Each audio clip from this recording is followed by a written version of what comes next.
Congressman James Comer, obviously the House Oversight Chairman, author of the new book, All the President's Money, investigating the secret foreign schemes that made the Biden family rich.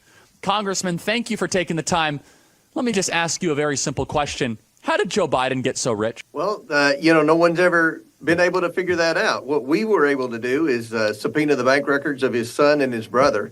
We found that they took in $27 million from bad people in bad countries, not for any business purpose, because the Bidens didn't own a real business. The only business that we could determine in our year-and-a-half-long investigation was they were selling access to Joe. There's a term for that. That's called lobbying, I guess you could say. But you're not supposed to have immediate family members that lobby, number one. Number two, if you lobby foreign entities, you're supposed to register as a foreign agent. There's a law called the Foreign Agents Registration Act.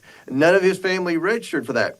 What we found through our investigation was from the IRS whistleblowers that they never paid a penny of taxes on this $27 million. So $27 million coming in tax-free, that's a pretty good start to wealth. So I suppose there will be no accountability for the enrichment of the Biden family as now we are in the last couple hours of their regime? Well, we have criminal referrals to the Department of Justice for Hunter Biden committing perjury and for James Biden lying under oath in a deposition and a transcribed interview. Obviously, if Pam Bondi wants to take our investigation, she could pursue charges of money laundering. She could pursue charges of violation of Foreign Agents Registration Act. She could probably put together enough evidence for a RICO case. So the decision as to whether or not to pursue charges on the Biden family, that ball's going to be in the Trump administration's court. I certainly hope they do. I think Jim Jordan has said publicly he hopes they do. But at the very least, we want to see people held accountable in the federal government when what we call the deep state, the unelected deep state bureaucrats that were responsible for the cover-up. Because what we found in our investigation was that there were 4 government agencies that had ongoing investigations of various Biden family members and the Securities and Exchange Commission. And in each instance, while investigating either Jim Biden or Hunter Biden, obviously they wanted to question Joe Biden because none of the money would be coming into the accounts of the Bidens were it not for Joe, because they were selling access to Joe. Anyone with common sense knew that.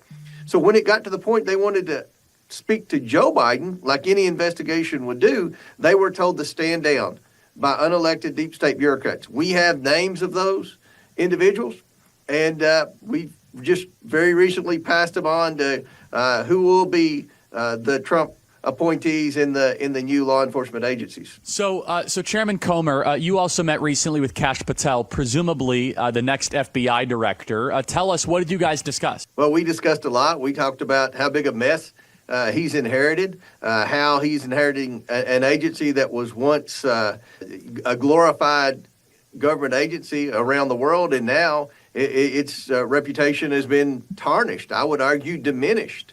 And he's going to have to go in, and obviously he's going to get rid of all the political appointees. But the problem are the deep state bureaucrats, the unelected career employees that have been there forever. That's whose names kept popping up in my investigation. And he's going to have to get rid of those employees, even though they're protected by the civil service laws or merit or tenure or whatever you want to call it. So we talked about that. We named some names of some people that were responsible for the intelligence community, the 51 foreign former intelligence officials that signed the letter lying to the American people, committing election interference back in 2020 when they said that laptop was Russian disinformation. We knew from our investigation that the FBI already had possession of the laptop. The FBI knew months before that letter was issued, right before the 2020 election, that the laptop was real and that a multitude of financial crimes had been committed by the Biden family. So what we found throughout our investigation, and it's in my book, All the President's Money, is that the FBI, anytime we would find something out or we would have a high-profile deposition, they would collude with the liberal left-wing media and drop a story right at the moment. We would be swearing someone in, either for a hearing or for a deposition, and all the mainstream media would focus on that. Half the time, what they did was absolutely false, and would later be proven false, but they were controlling the media narrative. And the media narrative was there's no evidence. There's no evidence of Biden wrongdoing. No one would ever explain what the Bidens did for a living. They would say, oh, they're business associates. Well, what business? There is no business. They don't produce or manufacture a good or service. They don't do anything other than sell access to Joe. And it wasn't like they were selling access to big pharmaceutical companies or some type of special interest. They were selling access to people in foreign countries, and my book goes into detail, names of all the scoundrels who wired to Biden's money. They were all in trouble. In fact, just about every one of them either have been in prison, are currently in prison, are under investigation and could go to prison, or on the run from being sent to prison. I mean, these are the worst people in the world that needed prosecutors fired. They needed banks to be able to allow them to launder money from their country into the United States bank so their country wouldn't seize their assets. These are the worst people in the world. And ironically, when Christopher Wray, the disgraced former FBI director, gave his last interview on 60 Minutes earlier this week, he said the biggest threat to America is China. Then why didn't he do anything about the fact that the Bidens took $8 million from China? It wasn't from a Chinese company. I write about that in the book. It was from China. Tony Bobulinski testified in front of the American people and said it wasn't a legitimate business deal. It was a payment or a bribe from China. Christopher Wray knew this. He did nothing about it. And you've seen nothing but pro-China, China first, America last policies in this whole Biden administration. So sum up their legacy. Your book, All the President's Money, you go into this. If you had to sum up the Biden legacy, what would it be? He's going to be known as the most corrupt president in the history of America. His family had no business, no jobs. They didn't have a real job. They didn't have any business. And they took in all this money. They had all these investigations from our federal government going on, and they were never charged. In one instance, Hunter Biden had two partners on a scheme where they defrauded a Native American pension fund, a tribal pension fund. There were three of these guys: Jason Galanis, Devin Archer, and Hunter Biden. Jason Galanis has been in prison for a decade over this. Devin Archer's about to go to prison, and Hunter Biden was never even questioned. So how can you have three equal partners on a scam, and the other two go to prison, and one gets off scot-free? That's the definition of the Biden family. Joe has always played the plausible deniability card.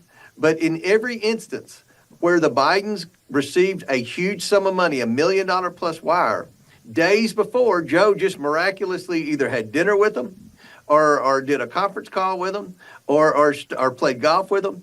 And throughout the whole 2020 campaign, when this laptop was revealed and some of this information was in there, Joe said he never met any of these people. It was Russian disinformation. So Joe Biden's the most dishonest president. He's the least transparent president. And I would argue he's the most corrupt president in our nation's history. Finally, Congressman, remind us how people can buy your book and support what you're doing. Well, All the President's Money is at bookstores everywhere. It's on Amazon. It's on BarnesandNoble.com, Target.com, Walmart.com. You go in there and get it. It's a forensic accounting of every shady transaction that the Biden family took over a 10-plus year period. It tells who was sending the money, why they were sending the money, how the money was laundered through different LLCs, and it lists the LLCs in there, and then how it would end up in 10 different Biden families' bank accounts through incremental payments. It really is a forensic accounting of everything. And it talks about the weaponized media. It talks about the weaponized government and all the obstacles we faced as a committee in trying to investigate this information. I think people will enjoy the book. Great. Thanks so much, Congressman. Come back soon. Appreciate it. Thank you.